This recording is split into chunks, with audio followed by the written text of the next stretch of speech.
Hello, नमस्ते, आदाब और सत श्री अकाल। मेरा नाम पूनम अग्रवाल है और एक्सप्लेन एक्स में आपका स्वागत है। 26 अप्रैल को सेकेंड फेज ऑफ पोलिंग होगा, यानी कि लोकसभा चुनाव का सेकेंड फेज है। और आज मैं आपके पास वही वीडियो लेकर आई हूं जिसमें मैं आपको जानकारी दूंगी कि सेकेंड फेज में जो कैंडिडेट्स लड़ रहे हैं उनमें से कितनों के ऊपर सीरियस क्रिमिनल केसेस हैं और उनमें से कितने करोड़पति हैं।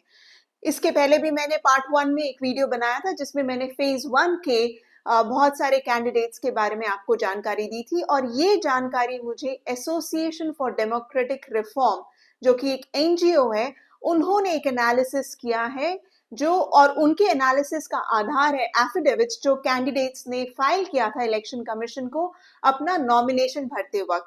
तो ये जो एनालिसिस किया है association for democratic reform ADR और द नेशनल इलेक्शन वॉच, ये दोनों एनजीओस ने मिलकर इन सारे कैंडिडेट्स जो कि फेज 2 में लड़ रहे हैं उन पर एनालिसिस किया है। अब आते हैं कि कितने कैंडिडेट्स लड़ रहे हैं। 1198 कैंडिडेट्स लड़ रहे हैं। उनमें से 1192 कैंडिडेट्स का इन्होंने एनालिसिस किया है। बाकी रिमेनिंग जो 6 कैंडिडेट्स हैं उन पर इन्होंने एनालिसिस इसलिए नहीं किया क्योंकि वो जो एफिडेविट उन्होंने फाइल किया था और जो अपलोड हुआ इलेक्शन कमीशन के वेबसाइट पे, उसकी स्कैन्ड कॉपी क्लियर नहीं है, यानी कि उनको जानकारी प्रॉपर्ली उनके बारे में नहीं मिली, इसलिए उन्होंने उसे साइड में रख दिया और उनके ऊपर एनालिसिस फर्दर नहीं किया। अब ये जानते हैं कि 1192 कैंडिडेट्स में से कितने कैंडिडेट्स के ऊपर क्रिमिनल केसेस है। इन्होंने बताया है कि 21%, मैं रिपीट करती हूँ कि 21% कैंडिडेट्स के ऊपर क्रिमिनल केसेस हैं, यानी कि 250 कैंडिडेट्स के ऊपर है। उनमें से कितनों के ऊपर सीरियस क्रिमिनल केसेस है? 167, यानी कि 14%।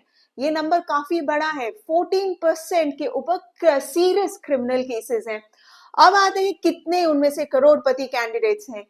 390, यानी कि 390 कैंडिडेट्स करोड़पति कैंडिडेट्स है, या जो कि 33% होता है टोटल नंबर का।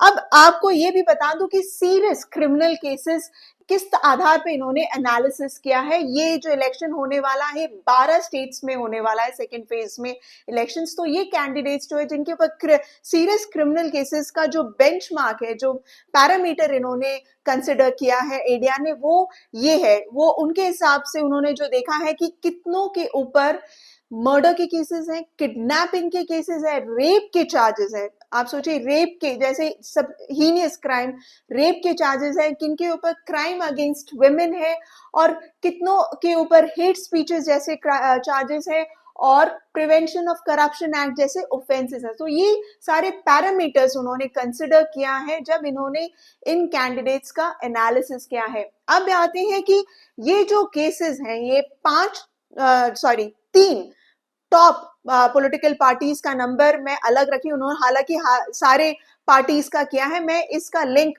अपने डिस्क्रिप्शन बॉक्स में डाल दूंगी। इस वीडियो के डिस्क्रिप्शन बॉक्स में आप डिटेल्स में देख सकते हैं, लेकिन मैं यहाँ पर आपको 3 मेजर पॉलिटिकल पार्टीज के बारे में बता दूं। बीजेपी से 69 कैंडिडेट्स लड़ रहे हैं, जिनमें से 31 के ऊपर क्रिमिनल केसेस हैं। अब 31 में से 21 कैंडिडेट्स के ऊपर सीरियस क्रिमिनल केसेस हैं, यानी कि 30% के ऊपर सीरियस क्रिमिनल केसेस हैं। इसके बाद आते हैं कांग्रेस के 68 कैंडिडेट्स लड़ रहे हैं, जिनमें से 35 के ऊपर क्रिमिनल केसेस हैं और 22 के ऊपर सीरियस क्रिमिनल केसेस हैं, यानी कि 32%। अब आते हैं सीपीआईएम, ये थर्ड पॉलिटिकल पार्टी है जिनके सबसे ज्यादा कैंडिडेट्स फेज 2 में लड़ रहे हैं। इनके 18 कैंडिडेट्स लड़ रहे हैं, जिनमें से 14 के ऊपर क्रिमिनल केसेस हैं और 7 के ऊपर सीरियस क्रिमिनल केसेस हैं। सो 39%। मैं आप सबसे यही रिक्वेस्ट करूंगी कि जब आप वोट देने जाते हैं, हम सब पहली चीज, मैं भी अपने दिमाग में यही सोचती हूँ कि मैं किस पॉलिटिकल पार्टी को वोट दूंगी, लेकिन मैं एट द सेम टाइम आपसे रिक्वेस्ट करूंगी कि आप अपने कैंडिडेट के बारे में भी थोड़ी छानबीन कर ले कि आखिर वो कैंडिडेट कौन है, क्या बैकग्राउंड है उसका, उसके ऊपर कोई क्रिमिनल केसेस हैं कि नहीं है, और हैं भी तो किस तरह के क्रिमिनल केसेस हैं। और आप अपने कैंडिडेट्स के बारे में ज्यादा से ज्यादा जान सकते हैं। इलेक्शन कमीशन की वेबसाइट पे जाइए, उन्होंने एफिडेविट में सब कुछ डिक्लेयर किया हुआ है, जिसके आधार पर ये एनालिसिस भी हुआ है। तो आप वोट देने से पहले मैं ये रिक्वेस्ट करूंगी कि आप सिर्फ पॉलिटिकल पार्टी के बारे में ना सोचें, बल्कि कैंडिडेट के बारे में भी सोचें, क्योंकि आखिर उसी कैंडिडेट को रूल करना है, यानी कि गवर्न करना है उस कॉन्स्टिट्यूएंसी में। वो आपका एमपी रहेगा अगले 5 साल तक। तो आप, ये आपकी जिम्मेदारी है कि आप सोच समझ के दें अपना वोट। आप कहीं ऐसे कैंडिडेट को वोट ना दे दे जिनके ऊपर सीरियस क्रिमिनल केसेस जैसे कि रेप हैं और मर्डर चार्जेस है, कहीं आप उस तरह के कैंडिडेट को वोट ना दे दे। हम सब चाहते हैं कि हमारा जो भी कैंडिडेट इलेक्ट होकर आए उसका बैकग्राउंड क्लीन हो। सो ये जो डेटा है, ये एक बहुत इंपॉर्टेंट डेटा है जिसके ऊपर आपको गौर करना चाहिए अपना वोट देने से पहले।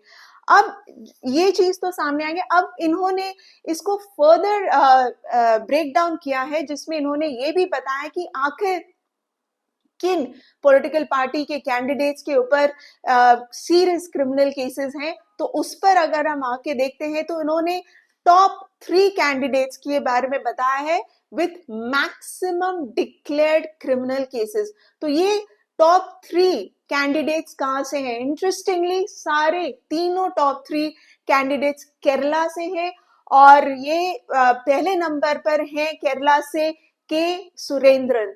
ये वायनाड से कंटेस्ट कर रहे हैं बीजेपी के लिए, और इनके ऊपर टोटल डिक्लेयर्ड क्रिमिनल केसेस हैं 243, जिनमें से सीरियस आईपीसी के केसेस हैं 139।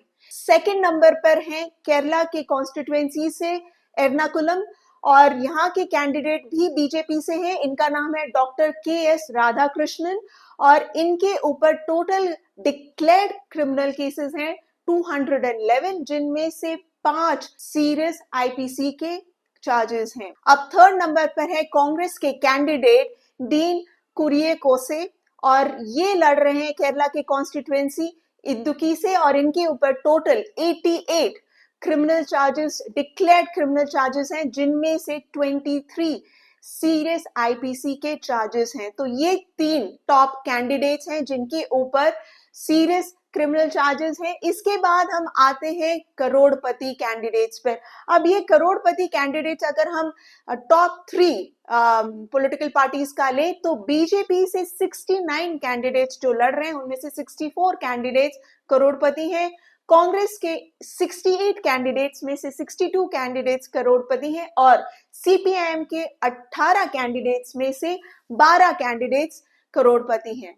अब जानते हैं टॉप 3 हाई एसेट वाले कैंडिडेट्स, और ये पहले नंबर पे आते हैं वेंकटरमणे गौड़ा, जो कि कर्नाटका के मांड्या कॉन्स्टिट्यूएंसी से लड़ रहे हैं, और ये कांग्रेस के कैंडिडेट है। इनके पास टोटल एसेट है 622 करोड़ से भी ज्यादा। दूसरे नंबर पर है डीके सुरेश, ये भी कांग्रेस के कैंडिडेट है, और ये कर्नाटका के बैंगलोर रूरल कॉन्स्टिट्यूएंसी से लड़ रहे हैं। इनके पास है 593 करोड़ से भी ज्यादा एसेट। और तीसरे नंबर पर हैं हेमा मालिनी जी, यानी कि हेमा मालिनी धर्मेंद्र देव, जो कि मथुरा से लड़ रही हैं उत्तर प्रदेश में, और इनके पास टोटल एसेट है 278 करोड़ से भी ज्यादा। तो ये था डिटेल्स आपके सेकंड फेज के कुछ कैंडिडेट्स के बारे में, कितनों के ऊपर क्रिमिनल केसेस हैं और कितने करोड़पति हैं। आशा करती हूँ कि आप अपना वोट जब देने जाएं तो अपने कैंडिडेट के ऊपर भी थोड़ा रिसर्च करके जाएं और अपना वोट उसी हिसाब से दें, ना कि सिर्फ पॉलिटिकल पार्टी के बेसिस पे अपना वोट दें। आशा करती हूँ कि आपको ये वीडियो पसंद आया होगा, और मैं इस पर और वीडियोस बनाऊंगी। जैसे ही फेज 3 का डेटा मेरे पास आता है मैं उस पर और एक वीडियो डालूंगी आपके लिए। Thank you so much for watching. Please share, like, comment and subscribe to my channel Explain X.